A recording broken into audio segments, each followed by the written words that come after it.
Capitalism versus socialism. We can sum up each economic system in one line. Capitalism is based on human greed. Socialism is based on human need, right? No, wrong, so wrong. It's exactly backwards. And I'll prove it to you. Been on Amazon lately? Each of the thousands of products Amazon offers represents the work of people who believe they have something you want or need. If they're right, they prosper. If they're wrong, they don't. That's how the free market works. It encourages people to improve their lives by satisfying the needs of others. No one starts a business making a thing or providing a service for themselves.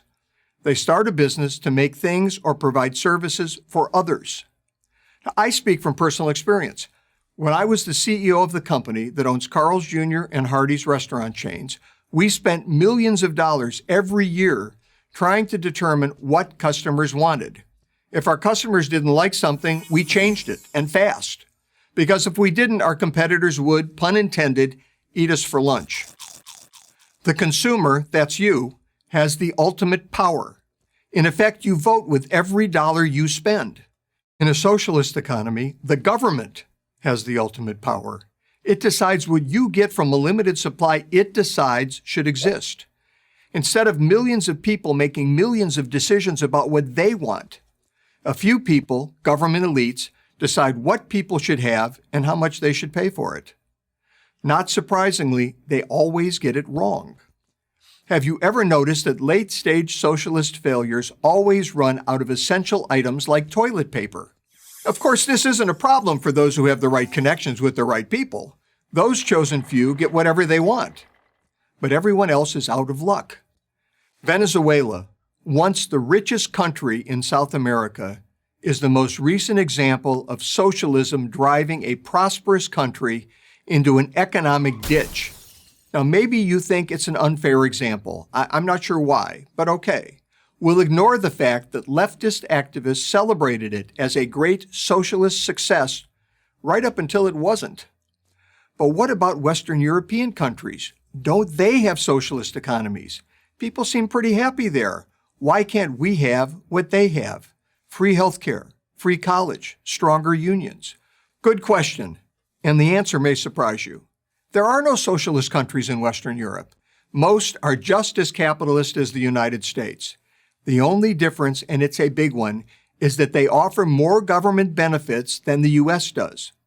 We can argue about the cost of these benefits and the point at which they reduce individual initiative, thus doing more harm than good. Scandinavians have been debating those questions for years. But only a free market capitalist economy can produce the wealth necessary to sustain all of the supposedly free stuff Europeans enjoy. To get the free stuff, after all, you have to create enough wealth to generate enough tax revenue to pay for everything the government gives away. Without capitalism, you're Venezuela. In a 2015 speech at Harvard, Denmark's prime minister took great pains to make this point. I know that some people in the U.S. associate the Nordic model with socialism. Therefore, I would like to make one thing clear. Denmark is far from a socialist planned economy. Denmark is a market economy. So when you point to Denmark as a paragon of socialism, you're really singing the praises of capitalism. The more capitalism, the less socialism you need. Look at America since 2017. A policy of lower taxes and less government regulation, that's more capitalism, has led to a robust economic expansion, something thought impossible just a few years earlier. Unemployment, notably among minority groups typically most at risk for poverty, is at a generational low. Economic expansion gets people off welfare and into work. That's less socialism. None of this requires a degree in economics. Common sense is all you need. That's why it's so frustrating to see young people praising socialism and criticizing capitalism. It's bad enough that they're working against their own interests. Better job prospects, better wages, personal freedom. But they're also working against the interest of the less fortunate. Capitalism leads to economic democracy. Socialism leads to the economic dictatorship of the elite. Always and everywhere. So beware what you ask for. You just might get it. I'm Andy Puzder, the author of The Capitalist Comeback for Prager University. Do more. That's what Americans demand of their presidents these days. A real president, Democrat or Republican, knows how to use the office.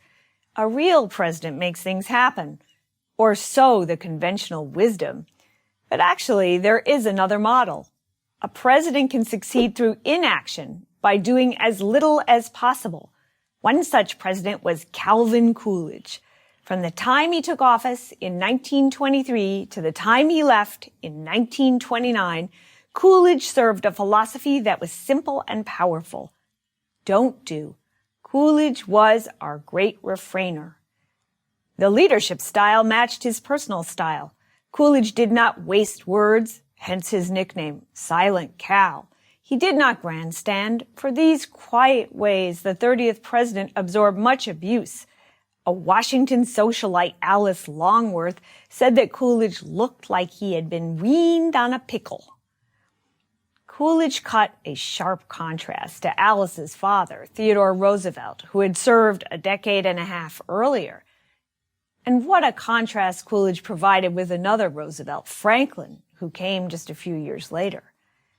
The refrainer is worth getting to know because he got the kind of results men of action long for today, especially economic results.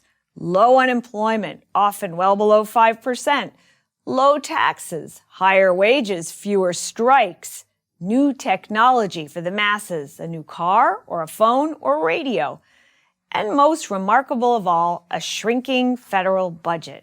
If you remember just one fact about Coolidge's presidency, let it be this. Coolidge left the federal budget lower than he had found it. How did Coolidge do it? First, he resisted taking unnecessary action himself. Second, he imposed the same discipline on Congress. That wasn't easy. In the early 1920s, the progressive movement, whose impulse was, then as now, always to do something, was on the march. Progressive plans included more aid for agriculture, encouraging unions, increasing taxes, and nationalizing important industries, such as railroads and utilities. Coolidge blocked the progressives and thereby blocked their expansion of government. He vetoed farm subsidies twice, even though he personally came from an area of poor farmers, rural Vermont. Coolidge was sympathetic to farmers, but helping them wasn't the government's function. Coolidge also vetoed aggressive versions of the great entitlement proposal of his day, an entitlement that would have expanded the budget by billions, pensions for veterans, and he blocked the rise of militant labor unions wherever and whenever he could, a habit he had begun while still governor of Massachusetts. Coolidge made especially good use of the pocket veto, the ability of the president to veto a bill by simply not returning it to Congress. It is much more important to kill bad bills, he said, than to pass good ones. In total, Coolidge vetoed 50 times. The legislation Coolidge did endorse was designed to meet the same minimalist end, restrain the government. Together with his Treasury Secretary, Andrew Mellon, Coolidge lowered the top tax rate to 25%. Their goal was to shrink the public sector so that the private sector could expand, and the policy worked. The final example of the great refrainer's philosophy involves political sacrifice. The country liked Coolidge's thrift. The progressives won 17% of the vote in 1924, but Coolidge won the presidential election with more votes than the Democrats and progressives combined. So everyone, including the Republican Party, thought Coolidge would surely run a second time in 1928. But he declined. Typical of Coolidge, he thought he had done enough.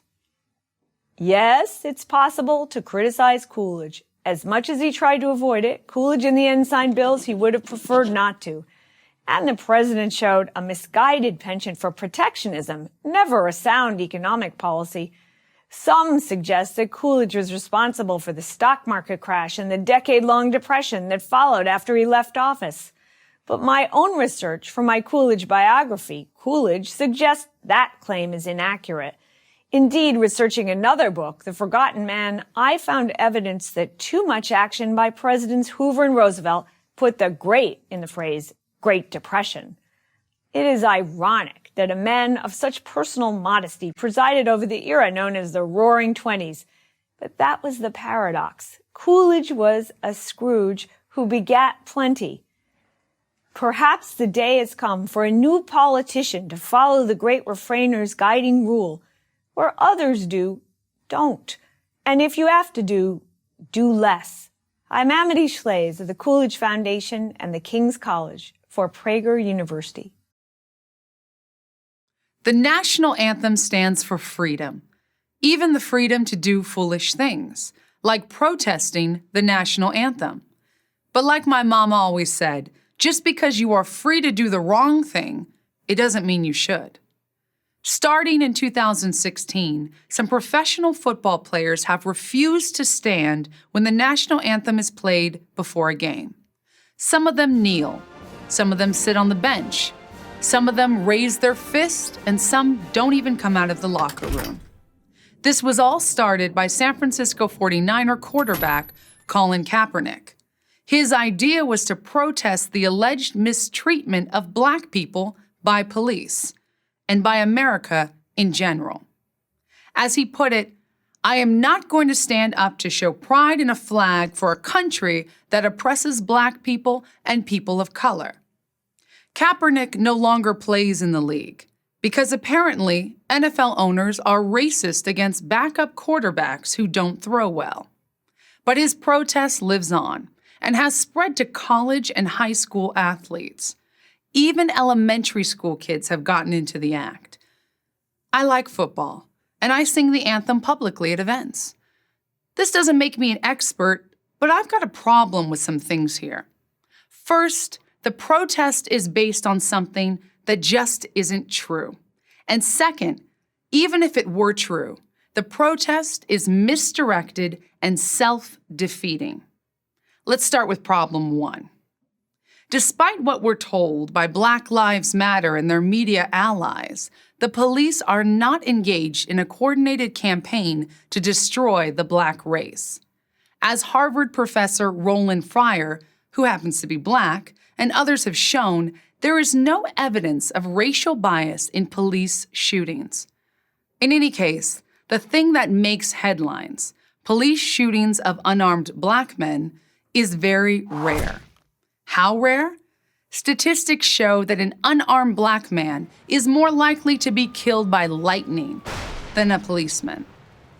So if police are trying to persecute Black folks, they're doing a really bad job. Am I saying racism doesn't exist? Of course not. Am I saying racist cops don't exist?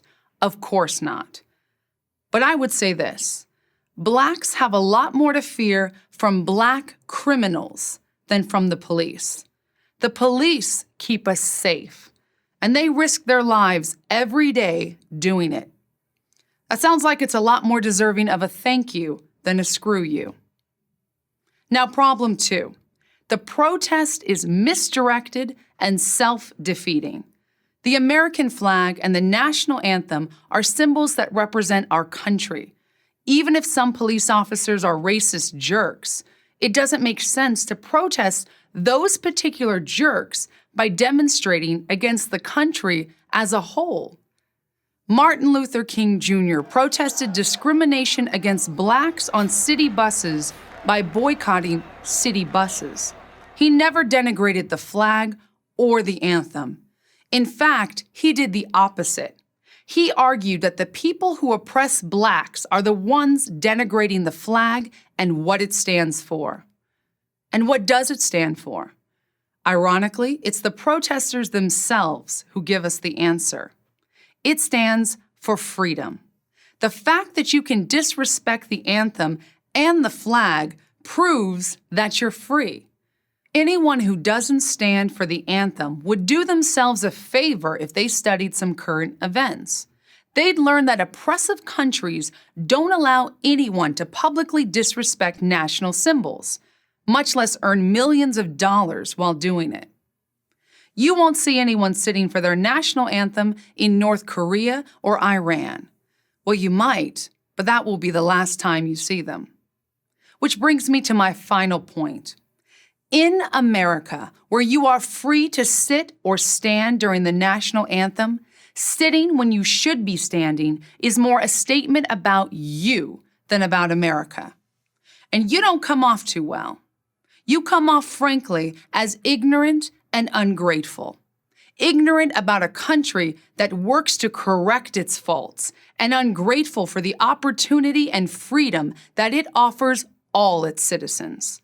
For that, I'm standing. How about you? I'm Joy Villa for Prager University. He was one of the most revered Americans of the 19th century. His story of personal triumph, humble origins to national prominence, is equal to or greater than that of Andrew Jackson, Abraham Lincoln, or Ulysses Grant. He never became a politician, but he spoke to presidents as an equal. His name is Frederick Douglass. Born a slave, Douglass never knew the exact date of his birth, never knew his father, never saw his mother after the age of 7. This wasn't uncommon at the time. Slave owners often made a point of separating families. Breaking family bonds increased dependence on the slave owner.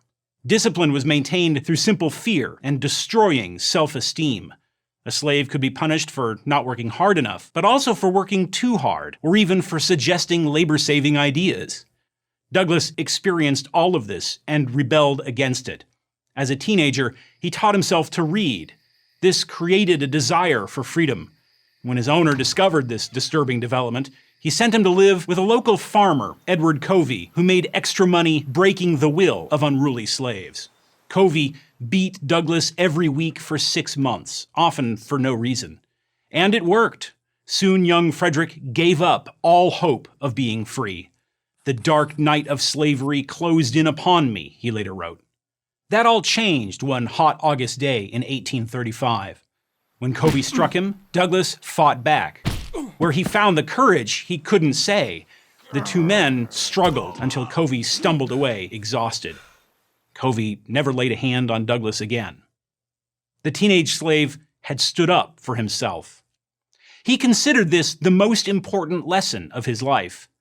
Years later, he would tell this story when urging black men to enlist in the Union Army to fight the Confederacy. "You owe it to yourself," he said. "You will stand more erect and be less liable to insult. You will be defending your own liberty, honor, manhood, and self-respect." Douglass made his escape from slavery in 1838, slipping into the North disguised as a U.S. Navy sailor. At any point along the rail journey, his flimsy cover could have been blown. Displaying a confidence he didn't actually feel, he bluffed his way past suspicious conductors and runaway slave hunters. Once in the North, he joined the radical abolitionist movement and was quickly recognized as a powerful speaker and writer. The movement's leader, William Lloyd Garrison, burned the Constitution at his July 4th speeches. In Garrison's view, it legally protected slavery and was therefore irredeemable. But Douglass came to reject that.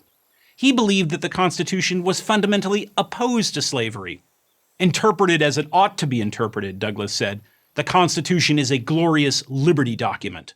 Not surprisingly, Douglass was a strong supporter of the Republican Party, the new anti-slavery party, and of the Union cause in the Civil War. Initially, he had his doubts about Abraham Lincoln. He didn't think Lincoln was truly committed to ending slavery. But he warmed up to the great emancipator as the conflict wore on. Lincoln, on the other hand, always admired Douglass. "Here comes my friend Douglass," Lincoln said when he saw him at his second inaugural in 1865. The Union victory ended slavery, but as the Democratic Party reestablished itself in the South in the 1870s and 80s, a new kind of racial oppression arose in the form of Jim Crow laws and, even worse, widespread lynching. This was a bitter pill for Douglass to swallow. But he never gave up the struggle and spent the last 3 decades of his life agitating for civil rights. Freedom, he was fond of saying, depended on 3 boxes: the ballot box, the jury box, and the cartridge box. For Douglass, it was self-evident that black Americans, as citizens, were entitled to full freedom and full legal protection. At a speech in 1893, when white hecklers began booing him, Douglass set his speech aside and spoke extemporaneously. "There is no Negro problem," he roared. "The problem is whether the American people have honesty enough, loyalty enough, honor enough, patriotism enough to live up to their own constitution. He also believed that true liberty would only come for Black Americans, as it comes for anyone, when they took full responsibility for their own fate. Ultimately, hard work and education would secure Blacks the rights they deserved. There can be no independence without a large share of self-dependence. This virtue cannot be bestowed. It must be developed from within, he declared in his most popular lecture, appropriately titled Self-Made Men.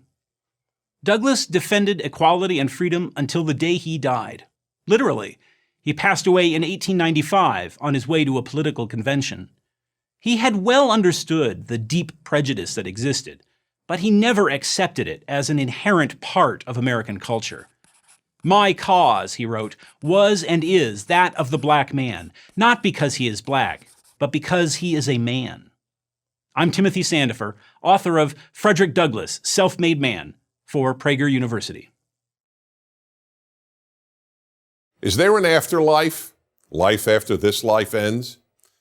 There probably isn't a human being who hasn't asked this question at one time or another. And here's the answer. If there is a God, there is an afterlife. It's that simple. And here's why.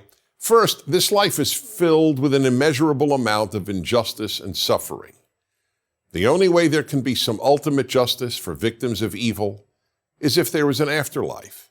And the only way comfort is available to those who suffer unjustly, from painful disease and premature death to the death of a child, is if there is an afterlife. But such an afterlife exists only if there is a good and just God. A good and just God provides a way to compensate for all the unjust suffering in this world. Second, since God is not physical, the physical world is not the only reality. There is also a non-physical reality. And we humans have a part of us which, being non-physical, survives the death of our body. We call it the soul. But if there is no God, this physical life is all there is. So, no God, no soul, no afterlife. Now, of course, those who doubt God's existence have every reason to doubt an afterlife. But if you believe in a good God, then you have to believe there's an afterlife. If you say you believe in God but not in an afterlife, the God you believe in is not only not good, that God is cruel. That God made a world filled with unjust suffering and just left it at that. Now, some people who don't believe in an afterlife offer their own version of immortality. I once attended a funeral where the man officiating said, "While there is no afterlife, we do live on through our good works and in the memories of loved ones." That's what a lot of people who reject an afterlife want to believe. But the idea that human beings live on through their good works or through the memories of loved ones, which generally means a person's children or grandchildren, is simply meaningless. If people live on through their good works, then children who die don't live on. The number of good works most children are even capable of is minuscule. As for babies who die, well, babies can't engage in good works at all, so I guess they just don't live on. Anyway, the truth is that bad works usually live on longer than nearly any good works. In fact, if works make us immortal, Hitler, with all the evil he did, is far more immortal than the kindest people on earth. As for living on in the memories of our children, what do we say to those who have no children? Sorry, you don't live on. Moreover, living on in anyone's memory, as beautiful as that is not the same as immortality or an afterlife. As Woody Allen put it, I don't want to achieve immortality through my work. I want to achieve it through not dying. If there's no afterlife, we don't live on. Period. Let's be honest enough to acknowledge that. If there's no afterlife, none of us will ever again be with those we most love and who love us. If there's no afterlife, neither anyone murdered nor any murderer will ever receive ultimate justice. If there's no afterlife, this life, for the vast majority of people who ever lived, and for those alive now, is a meaningless crapshoot. Finally, people always ask me, so what happens in the afterlife? To which I can only respond, I don't know, but I do know this. My belief in God and the afterlife keeps me sane. The thought that this life is all there is means that torturers get away with the horrors they have engaged in. It means that this life is random and pointless. And it means that I will never again see anyone I love. This would drive me mad. In fact, I don't see how it wouldn't drive anyone mad who cares about suffering and who loves anyone. So is there an afterlife? If there is a God, of course there is. I'm Dennis Prager. If you think the world is a mess now, that just means you weren't around in the 1970s. In Britain, where I grew up, the low point was known as the Winter of Discontent, a line borrowed from Shakespeare's Richard III. The inflation rate in 1975 was 27%. The trains were always late, the payphones were always broken, nothing worked. Worst of all were the recurrent strikes. Strikes by coal miners, strikes by dockers, strikes by printers, strikes by refuse collectors, strikes even by gravediggers. It felt as if there was no way back. And then came Margaret Thatcher. Between May 1979, when she entered 10 Downing Street as Prime Minister, and November 1990, when she stepped down, she changed everything. Born on October the 13th, 1925, she was an improbable saviour. Nothing in her middle-class childhood suggested the future ahead of her. A diligent student, she got into Oxford as a chemistry major. She worked for a small plastics company after leaving college, but was rejected for a position at the British chemical giant ICI because, as the personnel report stated, this woman is headstrong, obstinate, and dangerously self-opinionated. She needed all three of those attributes when she entered the world of politics as a Conservative candidate in 1950. After several failures, she finally entered Parliament in 1959. For the next 2 decades, she steadily worked her way up through the party ranks. As early as 1975, Thatcher had come up with a wonderful line about the opposition Labour Party. They've got the usual socialist disease. They've run out of other people's money. This she contrasted memorably with what she called the British inheritance, a man's right to work as he will, to spend what he earns, to own property, to have the state as servant and not as master.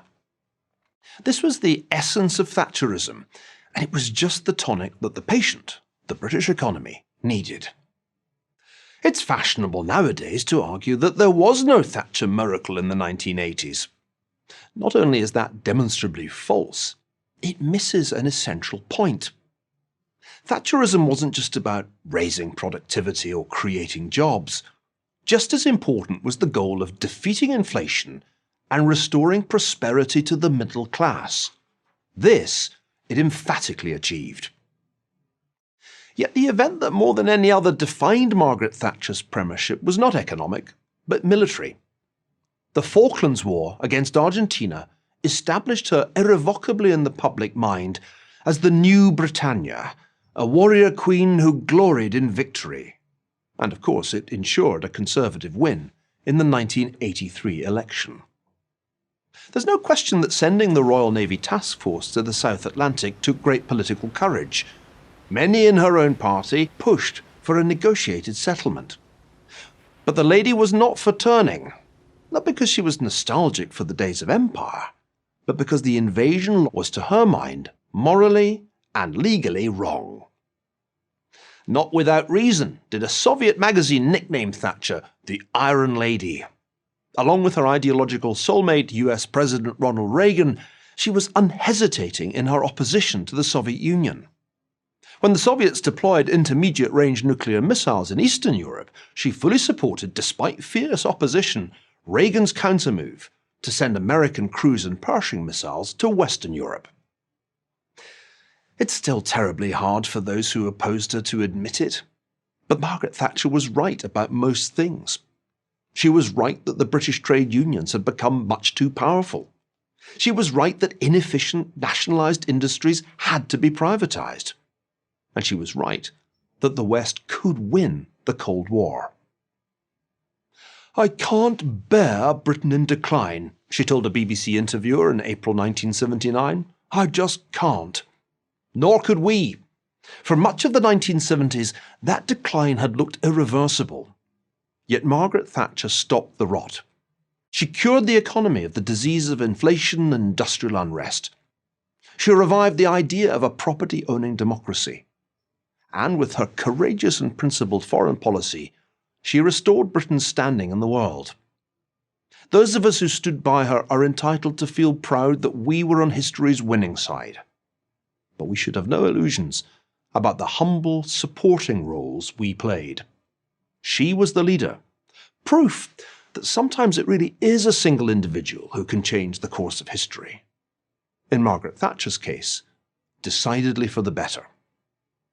I'm Neil Ferguson, Fellow at the Hoover Institution at Stanford for Prager University. The most famous fire in American history happened in Chicago on October 8, 1871. But it's not the fire that is so remarkable. It's what happened afterwards. To understand why, we first need to know something about the city's history. In 1840, Chicago was a small town of 4,500 souls. It ranked 92nd in population in the United States, yet only 3 decades later, by 1870, just a year before the Great Fire, Chicago was closing in on a population of 300,000, making it the 5th biggest city in America and the fastest growing city in the world. What led to all this rapid growth? In 3 words, location, location, location. Chicago was near the center of the country and near where the waterways and railways met, city historian Tim Samuelson notes. It was a perfect place for anything and anyone to get anywhere. Timing had a lot to do with it, too. America was moving from a rural to an industrial power.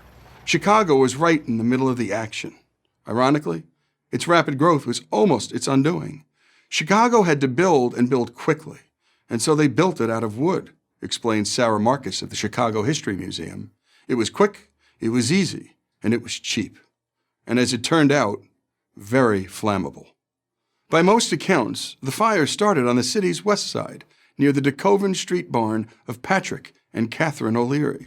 No one is sure of the cause, but it could have been anything, from vandals to a drunken neighbor to that clumsy cow of urban legend. Within minutes, the blaze roared out of control, tearing through Chicago's business district. The fire was so hot, it created its own tornado of flame. By 3:30 a.m., all hope of saving large parts of the city was gone. Nearly 30 hours later, the fire finally died. The reason? There was nothing left to burn. The losses were staggering. The fire claimed nearly 300 lives, destroyed over 17,000 buildings, covering almost 3.5 square miles, and caused damage of over $200 million, about $3.8 billion today. Roughly a third of the city lay in ruins, and 1 out of every 3 people living in Chicago, nearly 100,000 residents, became homeless overnight. All the law offices were destroyed, all the major hotels were destroyed, all the major department stores were destroyed, and all the major banks were destroyed, Chicago weather historian Tom Skilling notes. In those days, there were no national or state agencies to help. Chicago was on its own. What was to be done? To most of Chicago's citizens, the answer was obvious. Rebuild. Make the city better than ever.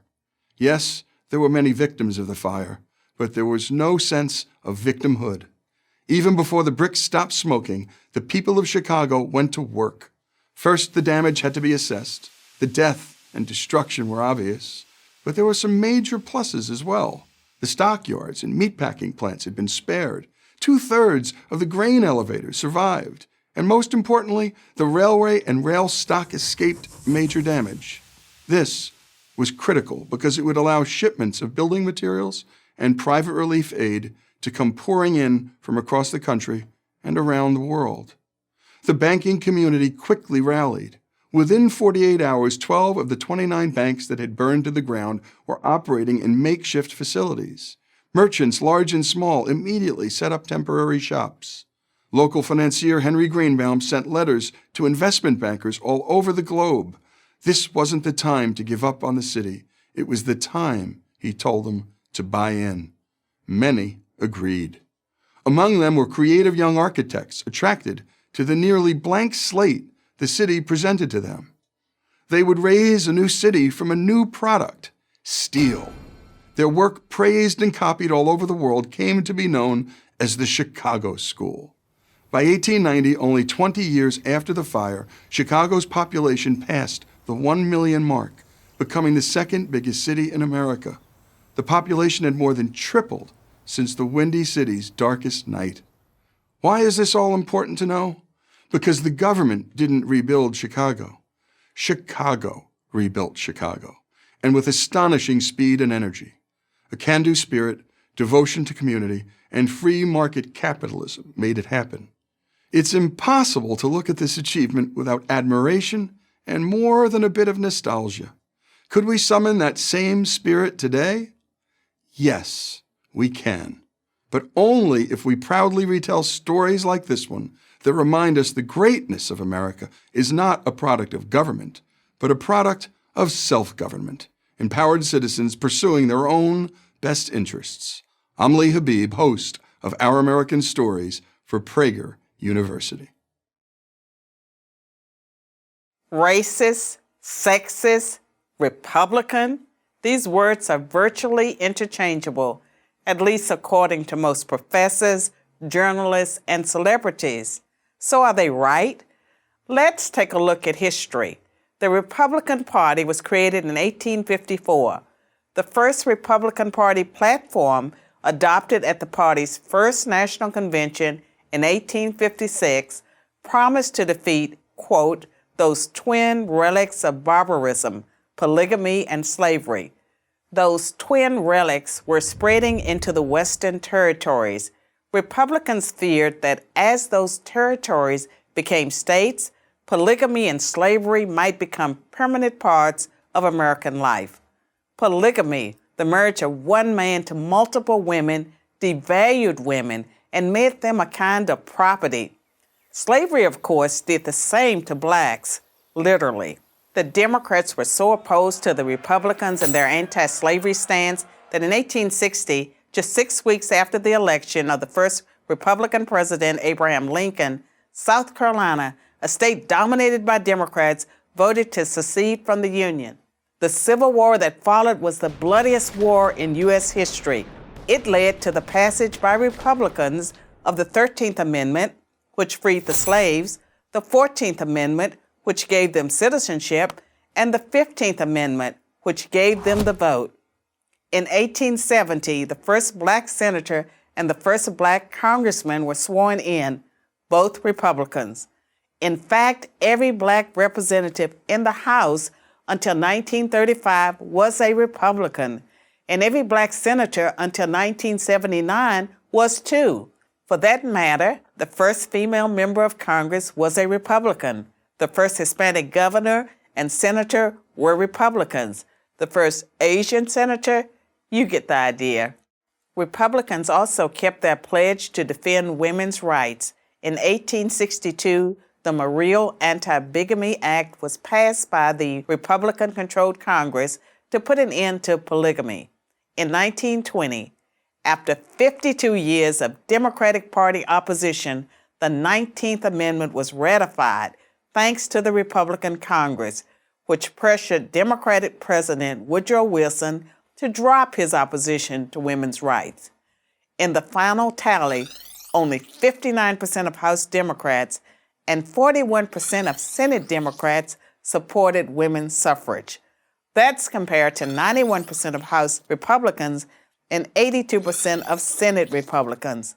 There certainly was a war on women, and it was led by the Democratic Party. But while Republicans had won a major battle for women's rights, the fight for black civil rights had a long way to go. In the 1920s, Republican President Calvin Coolidge declared that the rights of blacks are just as sacred as those of any other citizen. By contrast, when famed sprinter Jesse Owens, a staunch Republican, won 4 gold medals at the 1936 Berlin Olympics, he was snubbed by Democratic President Franklin Roosevelt. Roosevelt only invited white Olympians to the White House. 2 decades later, it was a Republican president, Dwight Eisenhower, who sent the 101st Airborne Division to escort black students into Little Rock Central High when Arkansas Governor Orville Forbes, a Democrat, refused to honor a court order to integrate the state's public schools. The Civil Rights Act of 1960, which outlawed poll taxes and other racist measures meant to keep blacks from voting, was filibustered by 18 Democrats for 125 hours. Not one Republican senator opposed the bill. Its follow-up bill, the Civil Rights Act of 1964, is one of the landmark pieces of legislation in American history. That, too, survived a filibuster by Democrats thanks to overwhelming Republican support. But you might be thinking, all that's in the past. What have Republicans done for women and blacks lately? The answer you'd hear from professors, journalists, and celebrities is not much. And this time they'd be right. They'd be right because the Republican Party treats blacks and women as it treats everyone, as equals. The Democratic Party never has, and it still doesn't. Today's Democrats treat blacks and women as victims who aren't capable of succeeding on their own. The truth is, this is just a new kind of contempt. So there is a party with a long history of racism and sexism, but it ain't the Republicans. I'm Carol Swain for Prager University. Once upon a time, there were 3 brothers, triplets, named Tom, Dick, and Harry Class. They were raised in the same home with the same parents, had the same IQ, same skills, and same opportunities. Each was married and had 2 children. They were all carpenters making $25 per hour. While they were very similar in all these respects, they had different priorities. For example, Tom chose to work 20 hours per week, while his brother Dick worked 40 hours, and Harry 60. It should also be noted that Harry's wife worked full-time as an office manager for a salary of $50,000. Dick's wife sold real estate part-time 10 hours a week and made $25,000 per year. Tom's wife did not work. Tom and Dick spent all of their family income. Since they paid into Social Security, they figured they didn't need to save for retirement. Harry and his wife, on the other hand, had, over many years, put away money each month and invested it in stocks and bonds. Here's how it worked out. Tom made $25,000 a year.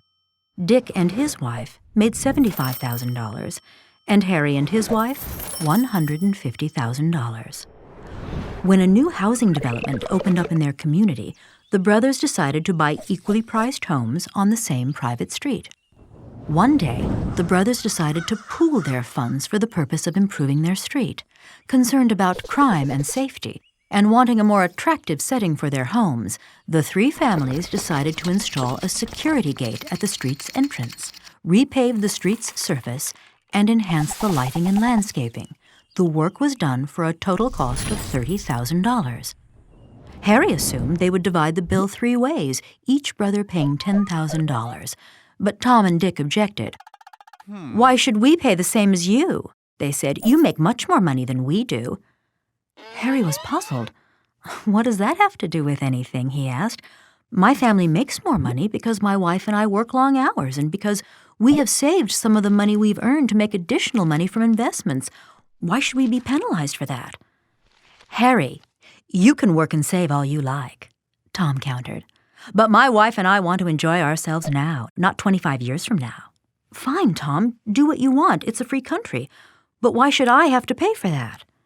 "I can't believe you're being so unbrotherly," Tom argued. You have a lot of money and I don't. I thought you'd be more generous. At this point, Dick, the peacemaker in the family, entered the conversation. I've got an idea, Dick said. Our combined income is $250,000, and $30,000 is 12% of that amount. Why don't we each pay that percentage of our income? Under that formula, Tom would pay $3,000, I would pay $9,000, and Harry would pay $18,000. I have a much better idea, said Tom, and one that's fairer than what you're proposing. Dick and Harry turned to Tom. Harry should pay $23,450. Dick, you should pay $6,550. And I will pay nothing. To Dick, this sounded completely arbitrary and not really fair, but it did have one big plus. His share would be $2,450 less under Tom's formula than under his own. So he decided to be silent. Harry, however, was stunned. You want me to pay almost 80% of the bill despite the fact that each of us is receiving the exact same benefits? Where did you get such a crazy idea? From no less an authority than the U.S. government, Tom responded as he pulled out a gray booklet. It's all right here in the IRS tax tables.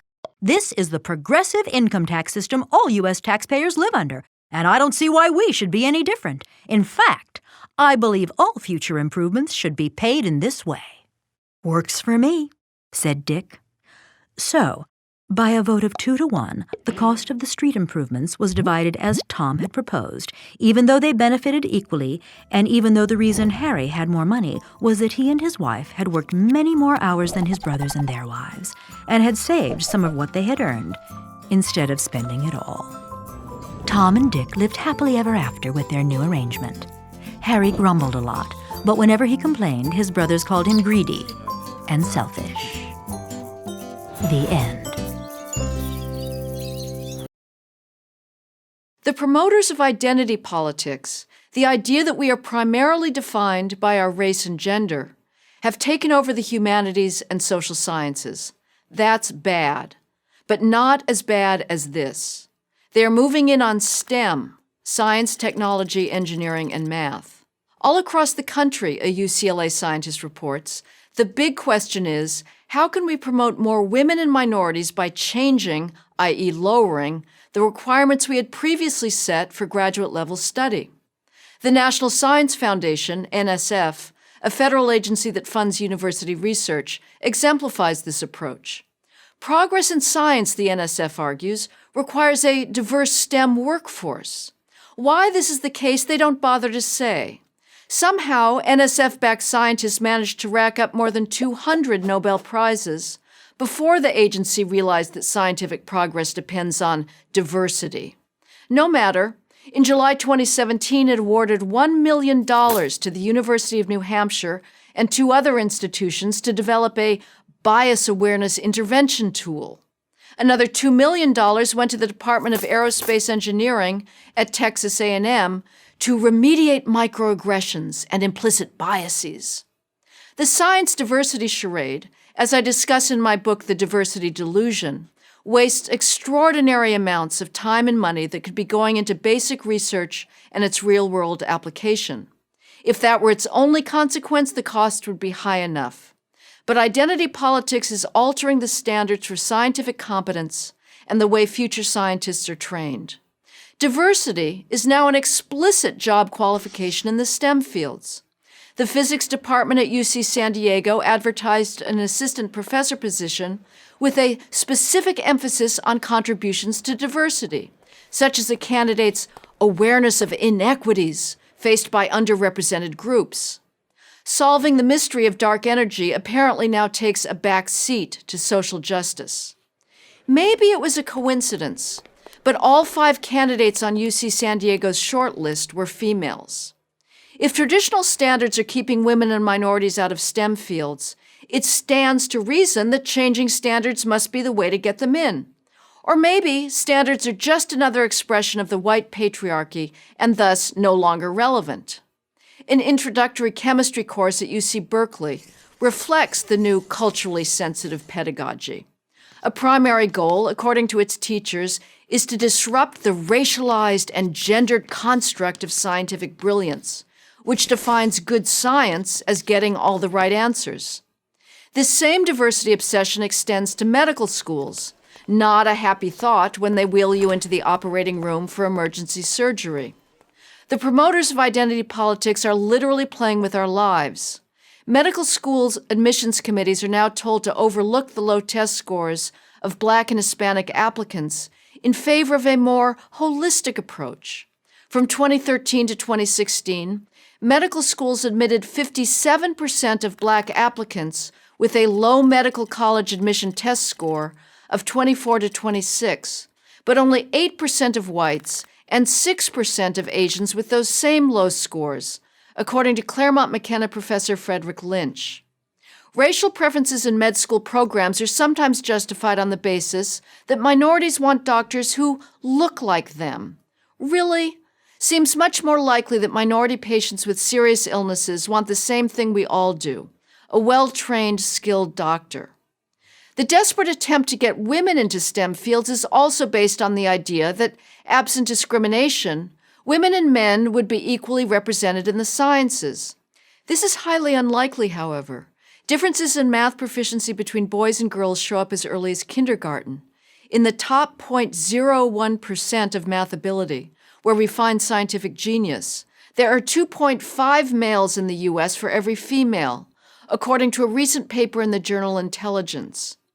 This may help explain why women make up 14% of engineering workers and 25% of computer workers.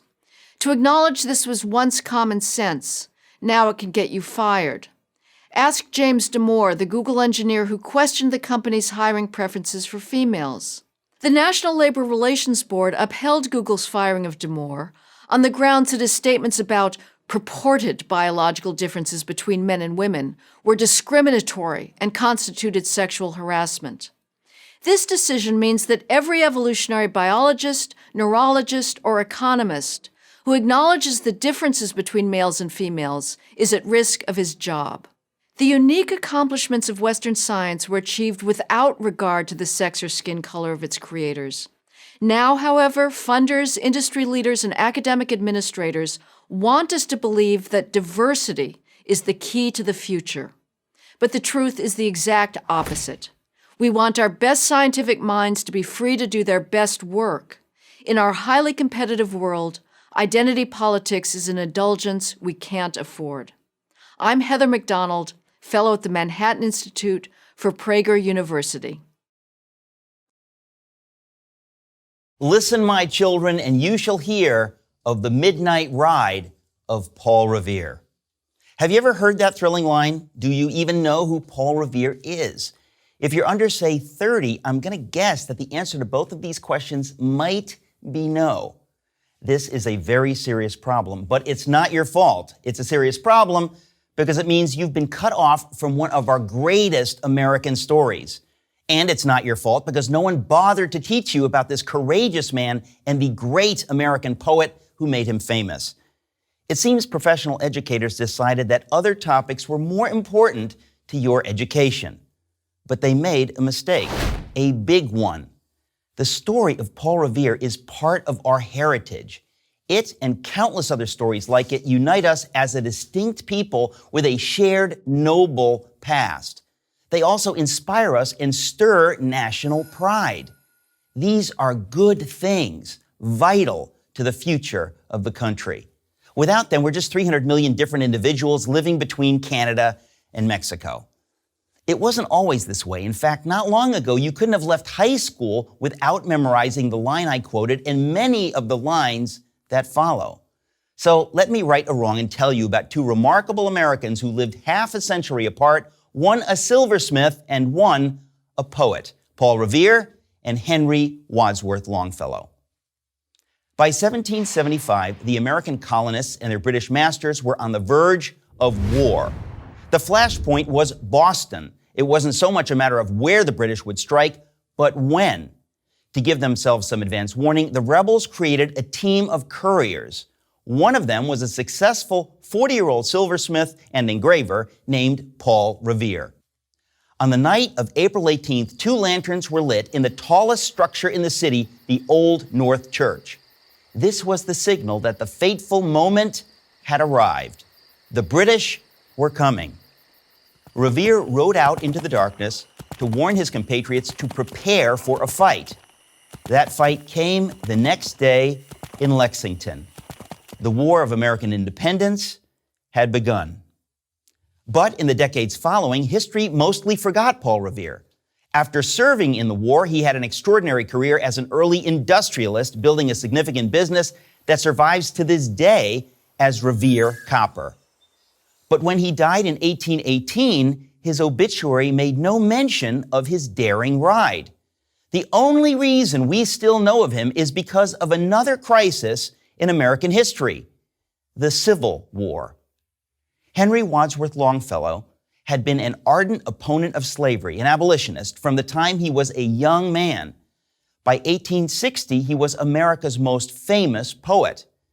An epic struggle was coming, one that would again determine the future of the nation. He anxiously wondered whether the people of the northern states would be up to the challenge that lay ahead. What might he do to inspire them? Longfellow remembered a story he'd read many years before about Revere's ride. He recreated it with consummate skill. As you read his glorious poem, you can almost hear the thundering hooves of the silversmith's horse.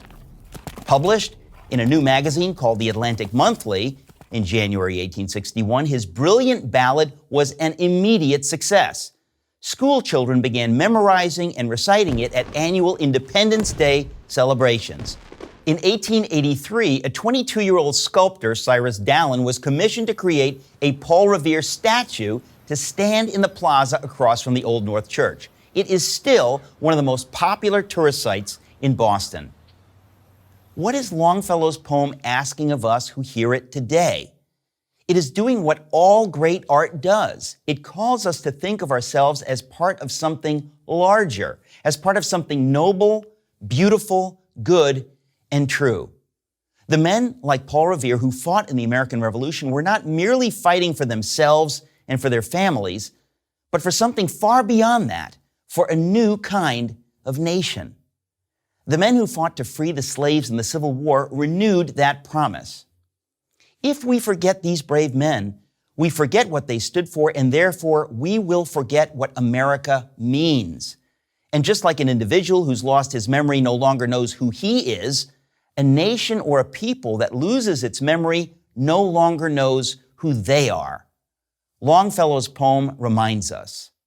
So go read Paul Revere's Ride by Henry Wadsworth Longfellow. I promise you'll be glad you did. It begins like this. Listen, my children, and you shall hear of the midnight ride of Paul Revere. I'm Eric Metaxas, author of If You Can Keep It, The Forgotten Promise of American Liberty for Prager University. Race and ethnicity have defined every nation on earth, except one, the United States of America. It is defined by values. So to understand America, you have to understand American values. They are 1. E pluribus unum, 2. Liberty, 3. In God we trust. I call this the American Trinity. I made up the name, but I didn't make up the values. They are on every American coin. The first, E pluribus unum, is Latin, meaning out of many, one. When first adopted as an American motto, shortly after the American founding in 1776, it referred to the 13 American colonies becoming one nation. Over time, however, most Americans understood the motto to mean one people from many backgrounds. To quote the E Pluribus Unum Project, funded by the National Endowment for the Humanities, over the years, E Pluribus Unum has also served as a reminder of America's bold attempt to make one unified nation of people from many different backgrounds and beliefs. In other words, America doesn't care about your national or ethnic origins. This explains why people who immigrate to America assimilate faster and more fully than immigrants to any other country. Most of those who have immigrated to Europe from, for example, Turkey, as millions have, are not considered fully German by fellow Germans, or fully Swedish by fellow Swedes, or fully Spanish by fellow Spaniards. This is even true of the children and grandchildren of those immigrants. And just as important, few of those immigrants, or their children or grandchildren, will ever feel fully German, Swedish, or Spanish. But a Turk who immigrates to the United States will be regarded as fully American as any other American, the moment he or she becomes a citizen. And they, and certainly their children, will feel fully American. Of course, America has not always lived up to this e pluribus unum ideal, but the ideal was always there, and it was applied to virtually every immigrant to America. The second component of the American Trinity is liberty. Now you might ask, didn't the French Revolution also enshrine liberty as a central national value? Wasn't its motto liberty, equality, fraternity? The answer is yes. America is hardly the only country to enshrine liberty. It is the only country to enshrine liberty e pluribus unum and in God we trust. What's the difference? The difference is this. The moment you affirm equality, as the French Revolution did, you will lose liberty. It is a basic American value that all human beings are born equal and all must be equal before the law. But ending up equal, that's a French and European value. And if you want people to end up equal, you must deprive them of liberty, which is exactly what happened right after the French Revolution and in every other society that made equality its national goal. America gives people the liberty to end up wherever their abilities, work ethic, and luck take them, meaning unequal. Therefore, professional athletes will make more money than teachers or doctors. That may be unfortunate, but that is what liberty allows. If you want equality, you will tell people how much they can earn, and that means the end of liberty. And third, in God we trust. Unlike almost every other country, America never had a state religion. But it was founded on the principle that God, specifically the God of the Bible, is the source of moral values. As the Declaration of Independence put it, all people are endowed by their Creator with certain unalienable rights, that among these are life, liberty, and the pursuit of happiness. In other words, rights come from God, not from men. If rights are given by men, men can take them away. The American Trinity is the reason America became the world's freest and most prosperous country. But many Americans want to, in the words of former President Barack Obama, fundamentally transform it. They wish to replace American values with European values. Equality of result and an ever-expanding state, which greatly reduce individual freedom. The celebration of ethnic and racial identity, which is the opposite of e pluribus unum, and the removal of God as the source of morality and rights. Which set of values Americans adopt will determine whether America remains free, prosperous, and the force for good in the world that it has been. With the exception of the Civil War, this is the greatest internal battle in American history. I'm Dennis Prager. Thank you for watching this video. To help keep PragerU videos free, please consider making a tax-deductible donation.